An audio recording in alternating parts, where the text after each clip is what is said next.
Hello दोस्तों, BN class में आपका स्वागत है। प्रीवियस ईयर के इस सीरीज़ में आज हम लोग 20/2/2024 का फोर्थ शिफ्ट का मैथ का जो है सॉल्यूशन देखेंगे। आइए हम लोग आज की क्लास आरंभ करते हैं।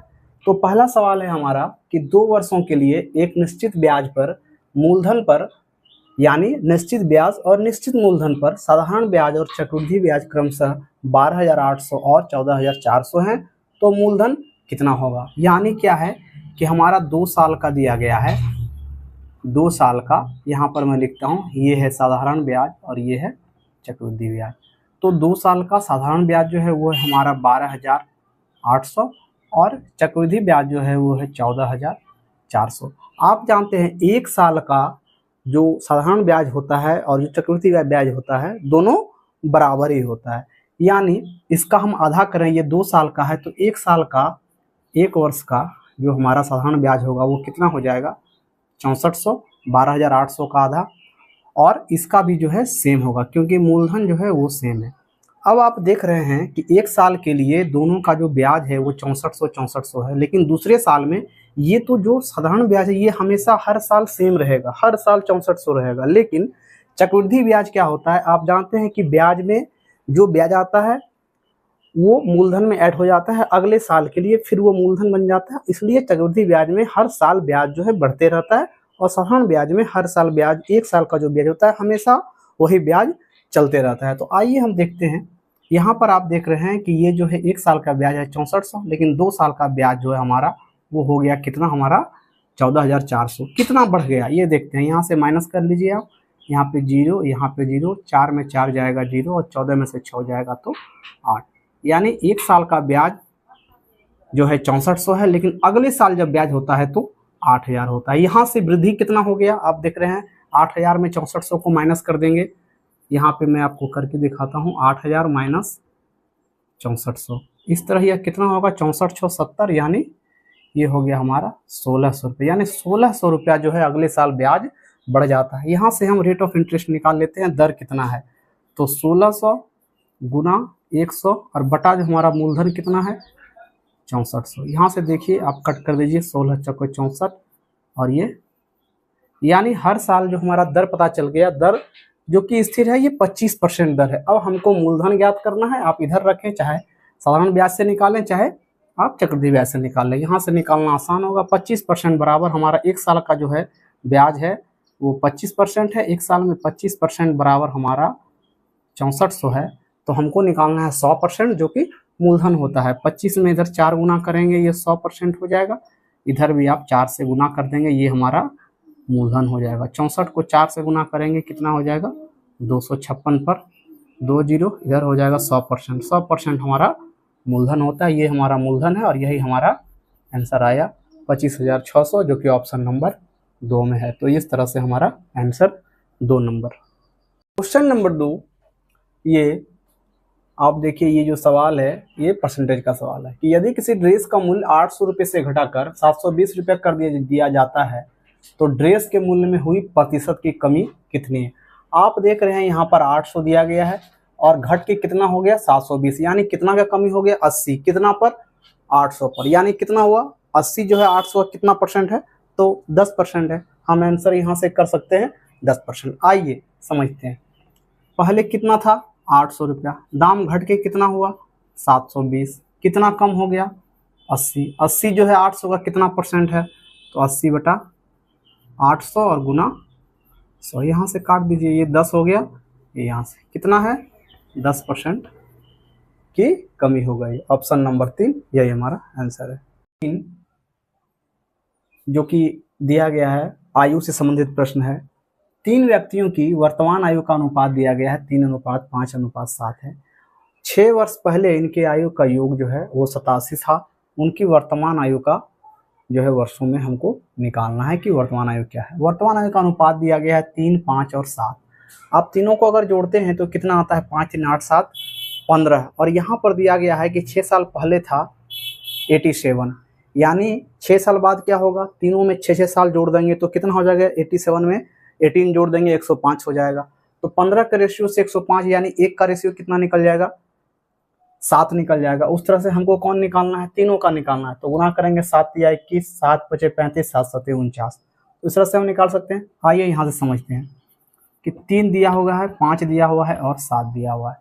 टोटल रेशियो में कितना आ जाएगा, 15। 5 3 8 7 15। अब कहता है कि 6 साल पहले था 87, आज कितना होगा 87 प्लस सब में 6 साल, ये भी 6 साल आगे, ये भी 6 साल आगे, ये भी 6 साल आगे।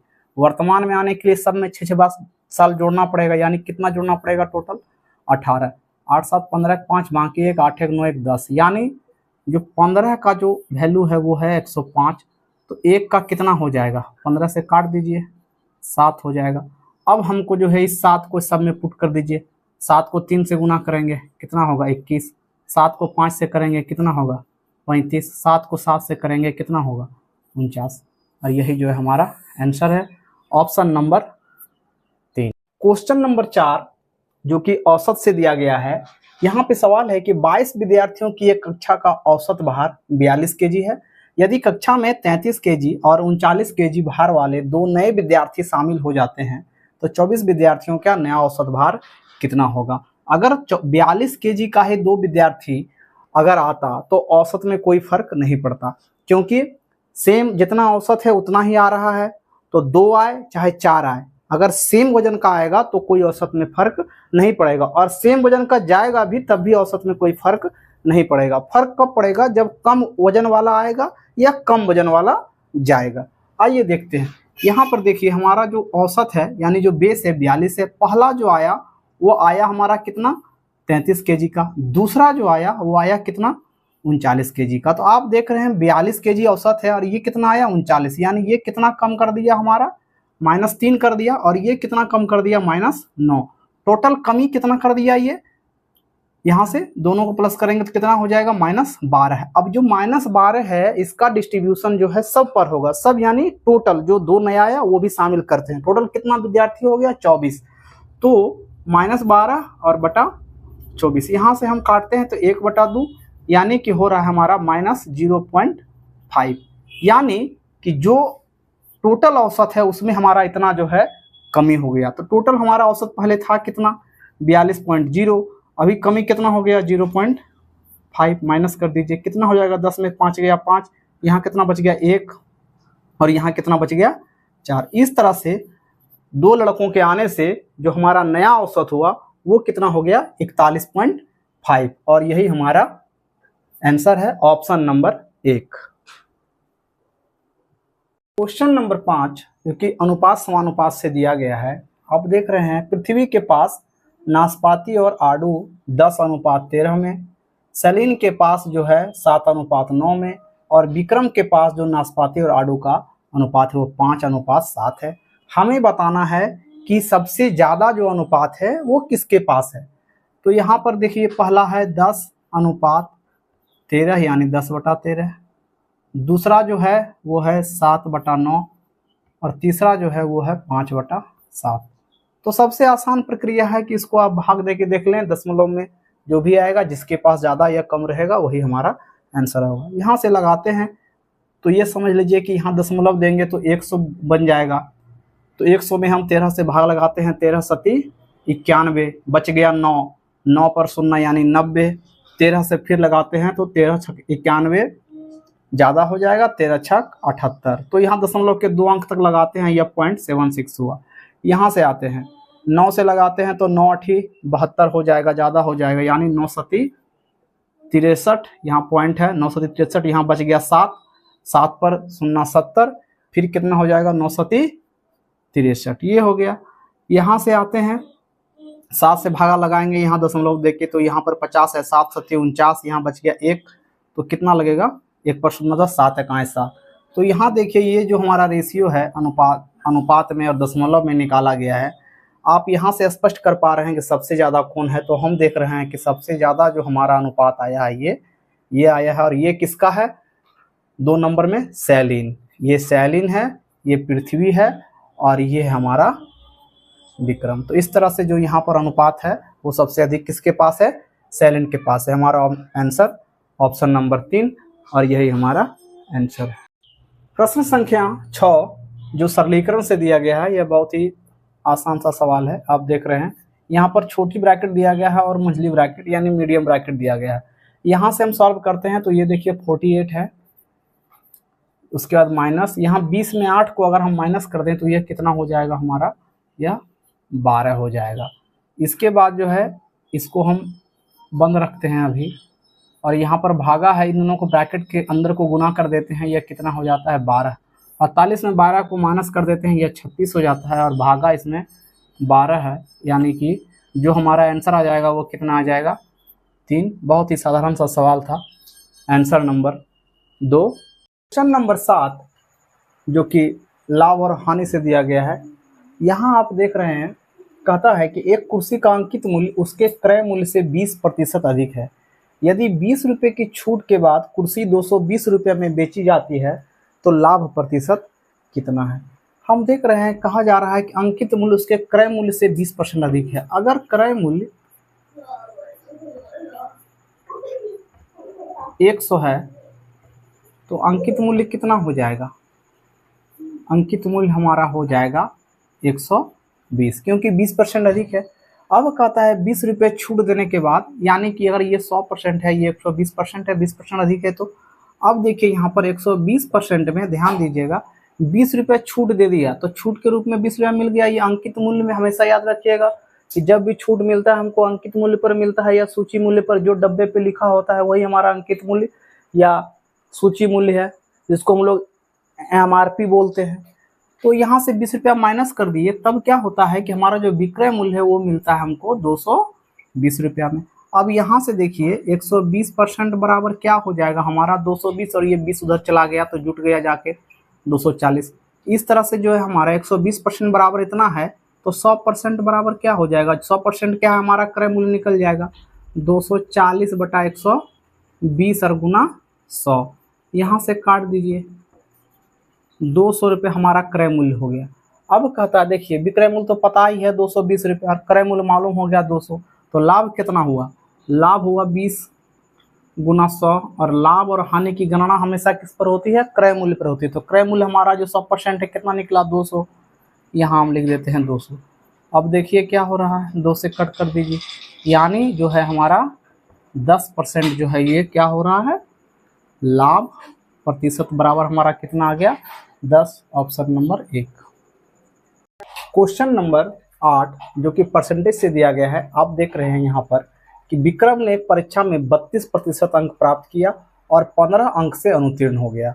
यदि वह 57% अंक प्राप्त करता तो उसे उत्तीर्ण होने के लिए आवश्यक अंकों से 10 अंक अधिक मिलते। परीक्षा में उत्तीर्ण होने के लिए कितना अंक होने चाहिए। तो सबसे जो पहला कंडीशन है कि 32%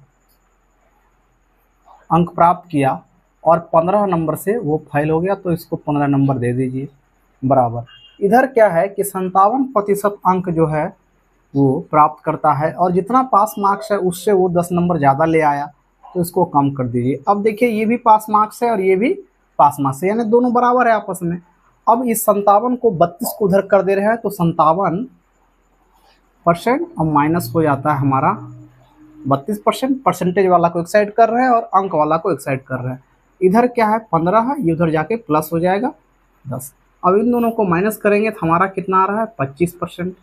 7 में से 2 गया 5, 5 में से 3 गया, 25% बराबर हमारा है कितना 25 है। जब 25% बराबर 25 है तो 100% बराबर कितना होगा 25 गुना 400, तो इधर भी कर दीजिए 25 गुना 400, यानी कि वो जो टोटल हमारा एग्ज़ाम है वो 100 नंबर का है। ठीक है, अब कहता है उसमें पास होने के लिए कितना चाहिए, तो पास होने के लिए तो कंडीशन था या तो ये या तो ये, किसी में भी रख दीजिए। यहाँ टोटल 100 नंबर है, 32% लाना है, यानी कितना होगा 100 का 32% 32 होगा, प्लस 15 नंबर और चाहिए, दे दीजिए इसको, यहाँ से जोड़ दीजिए, कितना हो रहा है 5 2 7 3 1 4। तो इस तरह से 47 नंबर जो है हमारा वही हमारा पास होने के लिए चाहिए, यही हमारा उत्तीर्णांक है और यही हमारा आंसर भी है, ऑप्शन नंबर 3। अगले प्रश्न की ओर बढ़ते हैं, जो काम और समय से हमारा दिया गया है कि सोनू अकेले एक मेज को 125 दिनों में बना सकता है, जबकि मोनू उसे 250 दिनों में बना सकता है। मोनू काम शुरू करता है और 75 दिनों तक काम करता है, सोनू शेष काम को कितने दिनों में पूरा करेगा। तो ये है हमारा सोनू और ये है हमारा मोनू। सोनू को लगता है 125 दिन, मोनू को लगता है 250 दिन। यहीं से पता चल रहा है कि दोनों का जो क्षमता है वो 1 और 2 का है। यहाँ से देख लेते हैं इन दोनों का कितना हो गया, एलसीएम 250, तो ये हो गया, इसका क्षमता है 2 और इसका क्षमता है 1। अब कहता है कि मोनू काम स्टार्ट करता है और 75 दिन तक, इसका देखिए ये क्षमता कितना है 1, कहने का मतलब है कि ये 1 दिन में 1 काम करता है, तो ये 75 दिन तक काम किया, यानी कितना काम कर दिया, 75 काम ये कर दिया। अब पूरा काम था हमारा 250, उसमें 75 काम कर दिया, कितना बच गया शेष, तो 250 माइनस 75, यहाँ से हमको कितना बच जाएगा, 175 जो है काम, इतना हमारा शेष बचा हुआ है। जो किसको करना है, शेष काम करना है सोनू को। सोनू का क्षमता कितना है 2, तो पर डे वो 2 काम करता है, तो इतना काम 175 काम करने में उसको समय कितना लगेगा, तो इसका समय क्या हो जाएगा 175 टोटल काम और बटा इसका एफिशिएंसी 2। यहाँ से आप देख लीजिए 2 8 16, 1 बच गया, 2 7 14, 2 5 10। इस तरह से जो शेष काम बचा हुआ है 175, अगर सोनू अकेले करे तो 87.5 दिन में वो काम फिनिश कर देगा। ऑप्शन नंबर 4 यही। अगले प्रश्न की ओर हम लोग बढ़ते हैं, जो कि औसत से दिया गया है। 13 विद्यार्थियों के औसत अंक 130 थे, लेकिन बाद में यह पाया गया कि एक विद्यार्थी के अंक गलती से 32 के स्थान पर 23 दर्ज कर लिए गए। उनके अंक का सही औसत क्या होगा। तो हम क्या देख रहे हैं कि 13 जो विद्यार्थी है इसका औसत अंक पहले कितना था 130 था, लेकिन क्या हुआ इसमें एक गलती हो गई। गलती क्या हुआ कि हमको लेना था 32, लेकिन हमने ले लिया कितना 23। तो क्या होगा कि 32 लेना था 23 लिया, यानी गलती कर दी। तो कितना जो है हम कम लिए हैं 32 से 23 में, तो हम जो है -9 कम लिए हैं। तो हमें क्या करना पड़ेगा, 9 जो है हमारा जो पुराना औसत है उसमें से 9 देना पड़ेगा। तो 9 का इसमें जो है ऐड करना है, तो 9 को बांटना पड़ेगा। कितना स्टूडेंट है 13, तो 13 स्टूडेंट में अगर हम 9 को बांटें तो कितना होगा, ये हमारा जो है यही हमको औसत में वृद्धि करना है, जो कि हमसे यहाँ पर 9 गलती हो गया था, हमको 9 उसको बढ़ा के औसत को देना है। यहाँ से हम देखते हैं इसको लगाते हैं, इसमें भाग लगाते हैं तो क्या होगा, पॉइंट लेंगे तो 90 हो जाएगा। तो 13 7 91 ज़्यादा हो जाता है, तो 13 छक 78 हमारा बच गया कितना, 90 में 78 चला गया तो बच गया 12, 12 पर 0 120 हो गया। तो आते हैं 13 7 91, 83 74 से 104, 13 17 से, तो कितना ले लिए हम 117, 2 अंक तक लेते हैं, क्योंकि सारा जो हमारा आंसर है सब 2 अंक में दिया गया है। यानी जो हमारा औसत है उसमें कितना इंक्रीज हो जाएगा, 0.69 इंक्रीज होगा। क्यों होगा इंक्रीज, क्योंकि हमने गलती से 9 कम लिया था, तो 9 जो हमको उसको देना है। 9 देने का मतलब होता है कि पूरा औसत में, तो औसत 13 विद्यार्थी है, 9 को 13 विद्यार्थी में बांटना है, तो हर विद्यार्थी में जो है 0.69 का वृद्धि हो जाएगा। हर में वृद्धि का होने का मतलब होता है, प्रत्येक में वृद्धि का मतलब होता है कि हम औसत में हमको वृद्धि करना पड़ेगा। तो जो नया औसत है हमारा, नया औसत वो कितना हो जाएगा, 130 पहले से था और उसमें से 0.69 बढ़ाना है, 130.69, ये हमारा नया औसत हो जाएगा, जो कि ऑप्शन नंबर 3 में है। यही हमारा आंसर है। अगला प्रश्न जो कि सरलीकरण से दिया गया है, 2016/4 प्लस 32 गुना 6 माइनस 26 गुना 3। तो सबसे पहले हम जानते हैं कि बोर्ड मास में यहाँ जो दिया गया है, तो पहले डिवाइड का काम करना पड़ेगा। तो 2016/4 प्लस है हमारा 32 गुना 6 माइनस है 26 गुना 3। यहाँ से देखिए भाग लगाइए, 4 5 20, बच गया कितना 1 6, तो यहाँ पर 0 देंगे, 4 चौक 16, इसका काम हमारा हो गया। प्लस 32 को 6 से गुना करेंगे, 6 दूनी 12, 6 18 19, इसका काम भी हो गया। यहाँ से कि 26 को 3 से करेंगे, हमारा कितना होगा 78 होगा।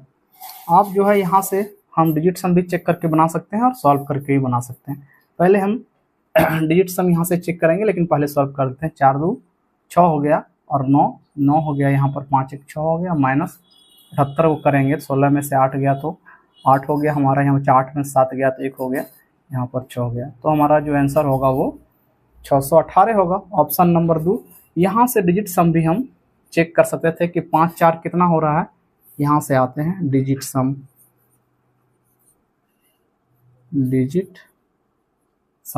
यहाँ से आते हैं 5 4 9 हो गया, और प्लस 9 2 11 12, 12 को आपस में जोड़े तो 3 हो गया, 9 3 12 हो गया, और माइनस इधर करें तो 8 7 15, 15 को आपस में जोड़े तो 6 हो गया। तो 9 3 12 में से 6 गया तो 6।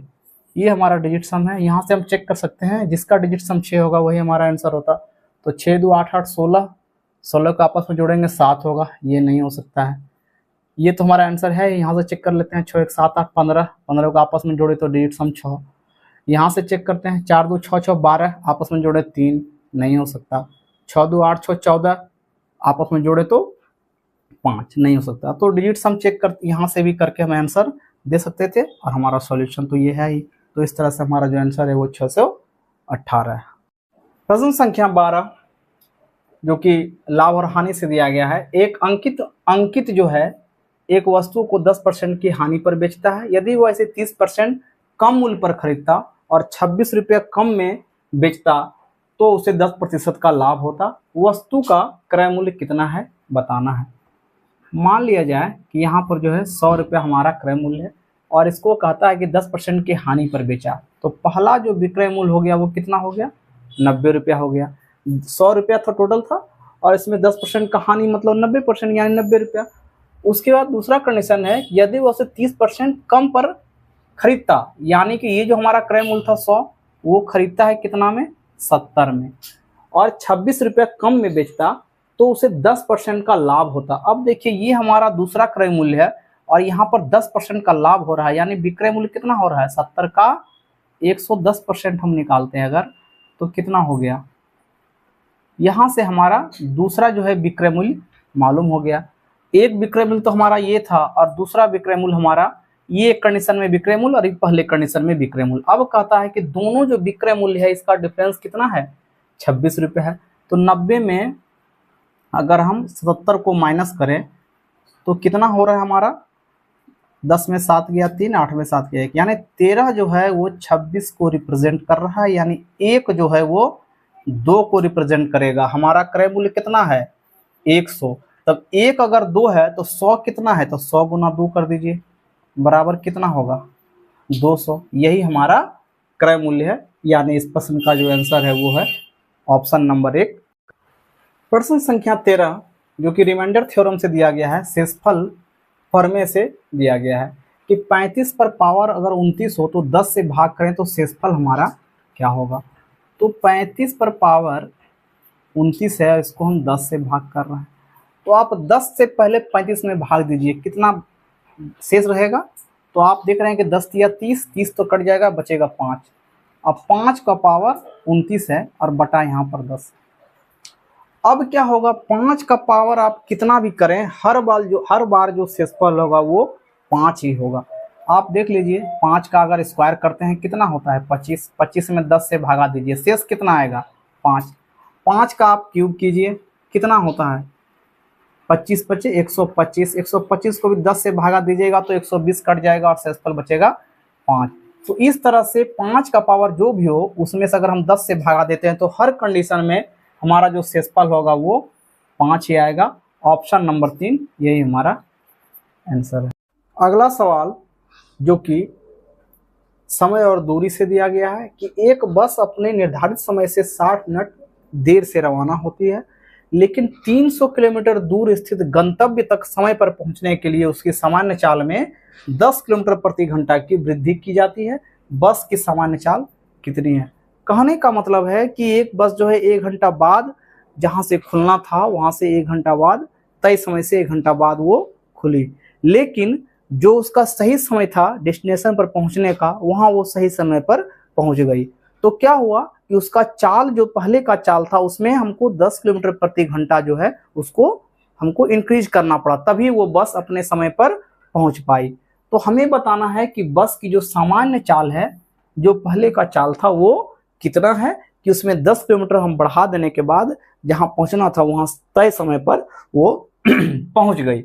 अब देखिए यहाँ हम ऑप्शन से देखते हैं कि 300 जो है ये 300 किलोमीटर हमारा टोटल यही हमारा दूरी है।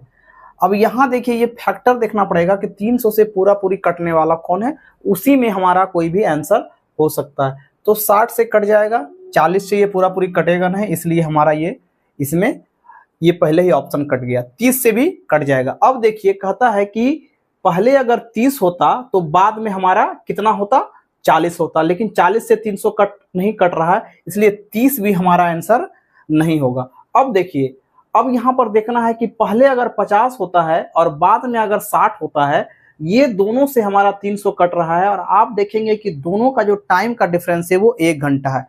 और प्रश्न के प्रारंभ में ही कहा गया था कि दोनों जो समय होता है वो 60 मिनट का डिफरेंस है।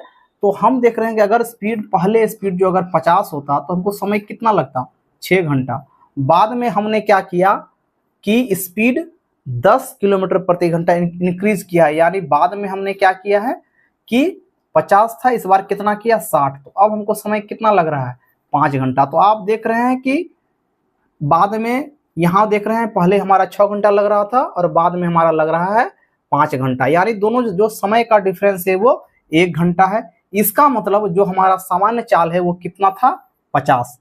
ये हमारा सामान्य चाल था 50 किलोमीटर प्रति घंटा, और यही हमारा आंसर है जो कि हमने ऑप्शन से इस प्रश्न को हल किया है।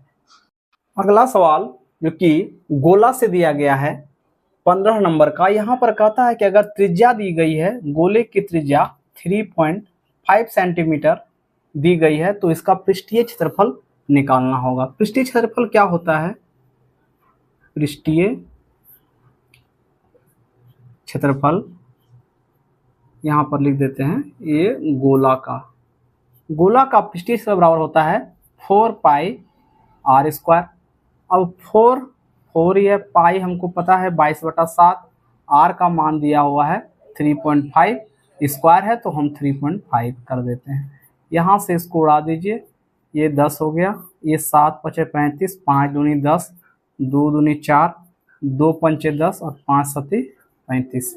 देखिए क्या क्या बच गया हमारे पास, एक बच गया है 22 और एक बच गया हमारा 7। 22 को 7 से गुना करेंगे, 22 सती 154 सेंटीमीटर स्क्वायर। जब भी क्षेत्रफल निकालने की बात हो तो आप यहाँ ध्यान देंगे कि यहाँ पर जो हमारा आंसर आएगा वो स्क्वायर में आएगा, सेंटीमीटर स्क्वायर हो, मीटर स्क्वायर हो, जो भी हो। और जब हमारा यहाँ पर आयतन आएगा तो ये हमारा क्यूब में आएगा। ऑप्शन में कभी कभी दोनों रहता है, आप ध्यान रखेंगे, वर्ग सेंटीमीटर, वर्ग मीटर, इस तरह का आंसर हमारा क्षेत्रफल में होगा, और वर्ग यहाँ पर घन मीटर या घन सेंटीमीटर जब भी होगा आयतन में होगा। तो हमारा आंसर क्षेत्रफल था, इसलिए सेंटीमीटर स्क्वायर में आया। ये हमारा आंसर है ऑप्शन नंबर 2। अगला सवाल जो कि काम और समय से दिया गया है, x1, x2 और x3 एक काम को क्रमशः जो है 90, 45 और 67.5 दिनों में पूरा कर सकते हैं। तीनों ने एक साथ मिलकर काम शुरू करता है, लेकिन x2 ने काम शुरू होने से, पूरा होने से 13.5 दिन पहले ही काम छोड़ दिया। काम कितने दिनों में पूरा हुआ ये हमें बताना है। अब देखिए यहाँ पर 3 आदमी हैं, x1, x2 और x3, और ये करता है हमारा 90 दिन में, ये करता है 45 दिन में, ये करता है 67.5 दिन में। तो यहाँ से हम इसको काट कर छोटा कर लेते हैं, ये 10 हो जाएगा, 5 दूनी ये हो जाता है हमारा 5 दूनी 10, और 5 से काटते हैं, 5 × 5 बचेगा यहाँ पर 17, 5 × 15 और 5 × 5 = 25, यानी 135/2 हो रहा है। इसका हम अगर एलसीएम लेते हैं तो 135 दूनी 270, 45 से भी कट जाएगा, 45 × 6 = 270 और 90 × 9 × 27, 270। तो इस तरह से हमारा जो एलसीएम है वो ये हो गया। अब देखिए यहाँ पर एफिशिएंसी कितना हो जाएगा, इसका 3 हो जाएगा, 45 को 6 से गुना करेंगे तो हो जाएगा 270, यानी इसका 6 हो जाएगा। इसका कितना होगा, अगर यहाँ बटा 135 करते हैं तो 135 दूनी 270 और 2 पलट जाएगा, तो इसका एफिशिएंसी हो गया 4। इस तरह से जो है हमको तीनों का एफिशिएंसी प्राप्त हो गया। अब कहता है कि x2 ने काम पूरा होने से 13.5 दिन पहले ही काम छोड़ दिया, यानी जो अंतिम का 13.5 दिन था, अगर आप यहाँ से समझे हैं, ये जो हम लाइन बना रहे हैं यहाँ से समझें कि काम यहाँ से स्टार्ट होता है और यहाँ ख़त्म होता है, लेकिन ये जो है तीनों आदमी काम कर रहा है, लेकिन 13.5 दिन पहले, यानी यहाँ पर ये जो दिन बचा हुआ है ये कितना है 13.5 दिन। तो x2 जो है यहीं पर काम छोड़ देता है और अभी 13.5 दिन का काम बचा हुआ है। तो ये जो 13.5 दिन का काम है ये कौन करता है, x1 और x3 जो है मिलके काम करता है। तो हम पहले उन दोनों ने 13.5 दिन में कितना काम किया यह पता कर लेते हैं। तो उन दोनों का जो क्षमता है x1 और x3 का 3 और 4 यानी 7 का एफिशिएंसी है और 13.5 दिन काम करते हैं। तो 7 दिन में कितना काम कर देंगे, 7 गुना 13.5, 7 पचे 35 के 5, बाकी 3 तिरसठी 91 और 3 94। इस तरह से हम देख रहे हैं कि 7 दिन में x1 और प्लस x3 जो 7 दिन में नहीं 13.5 दिन में जो अंतिम का बचा हुआ है उसमें जो है 94.5 काम कर दिया।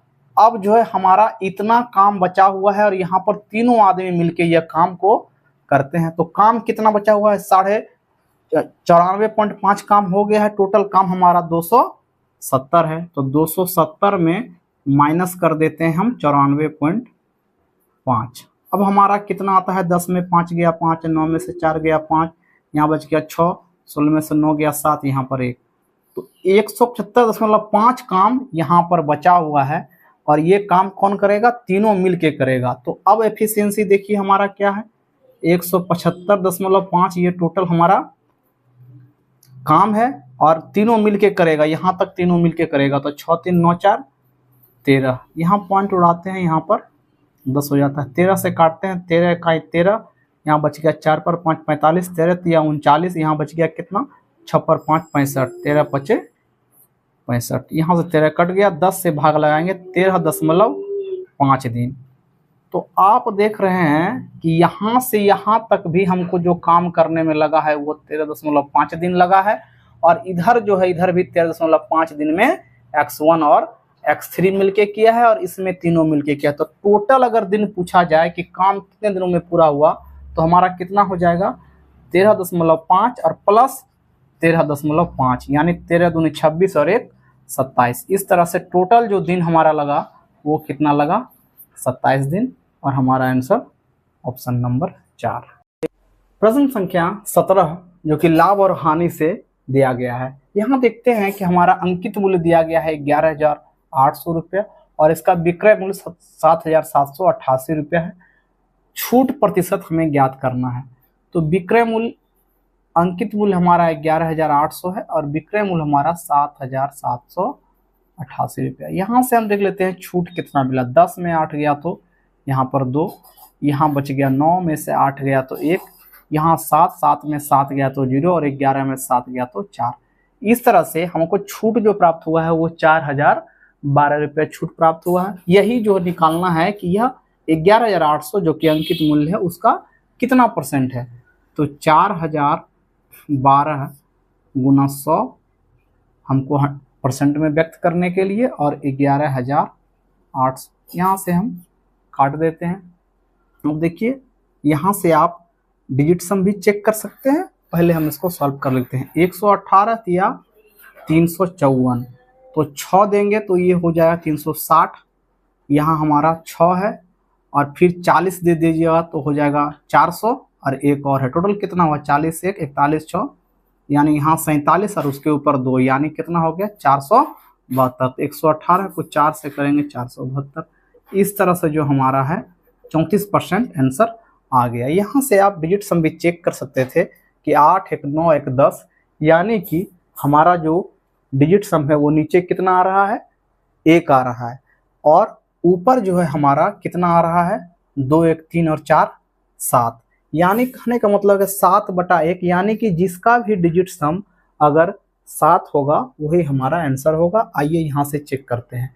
3 और 0 इसका तो 3 हो गया, ये नहीं हो सकता है। 5 3 8 हो गया, ये नहीं हो सकता है। 4 3 7 तो हमारा आंसर ये हो सकता है और 3 2 5 ये नहीं हो सकता है। इस तरह से हम डिजिट सम से भी चेक करके हम आंसर दे सकते हैं जो कि ऑप्शन नंबर 3 में है 34%। नंबर 18 जो कि सरलीकरण का सवाल है। आप देख रहे हैं बहुत ही आसान सा सवाल दिया गया है। 443 माइनस 226 भागा 2 गुना 5। तो सबसे पहले हम भाग की क्रिया यहाँ पर करेंगे। तो 443 माइनस 2 को भागा लगाते हैं 226 में तो कितना आएगा 113 और गुना यहाँ पर 5। इसके बाद गुना करेंगे तो 443 माइनस हमारा कितना हो जाएगा 113 पचे 155 500 13 पचे 65 565। यहाँ से हम माइनस कर लेंगे। 5 में 3 गया तो कितना बचा हमारा 2, 6 में से 4 गया तो 2 और 5 में से 4 गया तो 1। यहाँ जो है 565 बड़ा है, इसका साइन क्या है माइनस। इस तरह से जो हमारा इस प्रश्न का जो आंसर होगा वो -122 होगा। बहुत ही आसान सा सवाल था, जो कि इस सेट का लगभग सबसे आसान सा सवाल है। ये हमें बनाना चाहिए था और हमारा आंसर है -122। प्रश्न संख्या 19 जो कि लाभ और हानि से दिया गया है। यहाँ कहता है कि एक आदमी 1 रुपया में 35 आम खरीदता है और 1 रुपया में कितना आम बेचे कि उसे 30% की हानि हो। अब देखिए यहाँ पर 1 रुपया में 35 आम खरीदा और कहता है 1 रुपया में यह कितना आम बेचे कि 30% का हानि हो। 1 रुपया को हम यहाँ थोड़ा चेंज करके लिखते हैं, मान लीजिए 100 पैसा है। अब जो है हमको ये 35 आम बेचने पर हमको कितना आ रहा है 70 पैसा ही आ रहा है और आम जो है हमको 35 बेचना है, तभी हमको 30% का जो है यहाँ पर क्या हो जाएगा हानि हो जाएगा। आप देख रहे हैं 100 पैसा था पहले, 1 रुपया मतलब 100 पैसा, और बाद में हमको यही 35 आम बेच रहे हैं तो कितना आ रहा है 70 पैसा। तो 70 पैसा में भाई हम बेच रहे हैं 35 आम, तो हमको 1 रुपया यानी 100 पैसा में कितना हम बेचेंगे तो 35/70 और गुना 100। 70 पैसा में 35 तो 1 पैसा में 35/70, 100 पैसा में इतना। यहाँ से काट दिए 7 पचे 35 और 10 पचे 50 आम। तो इस तरह से हम क्या होगा कि 1 रुपया में अगर 50 आम बेच दें तब हमको 30% की हानि जो है वो मिल जाएगी। तो हमारा आंसर कितना हुआ 50 आम। यही हमारा आंसर है, ऑप्शन नंबर 1। आज के सेट का अंतिम सवाल जो कि साधारण ब्याज से दिया गया है कि एक निश्चित धनराशि साधारण ब्याज की दर पर 10 वर्षों में स्वयं की 7 गुना हो जाती है, तो 20 वर्षों में समान साधारण ब्याज दर पर यह स्वयं की कितने गुनी हो जाएगी। अब देख रहे हैं आप कि ये 10 वर्ष है और इधर 10 वर्ष है। तो यहाँ कहता है कि एक निश्चित धनराशि साधारण ब्याज की दर पर 10 वर्षों में स्वयं की 7 गुना हो जाती है। अगर यहाँ पर 1 रुपया है तो ये 10 साल में 7 रुपया बन जाता है। इसका मतलब कि ब्याज के रूप में हमको कितना मिल गया 6 रुपया। तो हर 10 साल में, क्योंकि यह साधारण ब्याज है, हमको ब्याज के रूप में कितना मिलता है 6 रुपया। तो जो अगला जो 10 साल का टर्म होगा इसमें भी हमको ब्याज के रूप में मिलेगा 6 रुपया। तो जब 6 रुपया मिल गया तो ये 7 रुपया यहाँ जाके कितना बन जाएगा 7 और 6 13 रुपया। तो अब देखिए स्टार्टिंग से कि टोटल जो टाइम ड्यूरेशन था ये 10 और ये 10 20 साल, हमारा 1 रुपया कितना बन गया 13 रुपया। यानी जो 1 रुपया हमारा मूलधन था वो वहाँ जाके कितना गुना हो जाता है स्वयं का 13 गुना। यानी कि हमारा आंसर क्या हो जाएगा 13 गुना, और यही हमारा आंसर है, ऑप्शन नंबर 1। तो इस तरह से आज हमने एसएससी जीडी 2024 का 20/2/2024 का जो अंतिम शिफ्ट था, चौथा शिफ्ट, उसका मैथ का सॉल्यूशन देखा। आशा करते हैं आपको वीडियो अच्छा लगा होगा। नेक्स्ट शिफ्ट में हम जल्द ही आपके समक्ष उपस्थित होंगे। आप लोगों का बहुत बहुत धन्यवाद।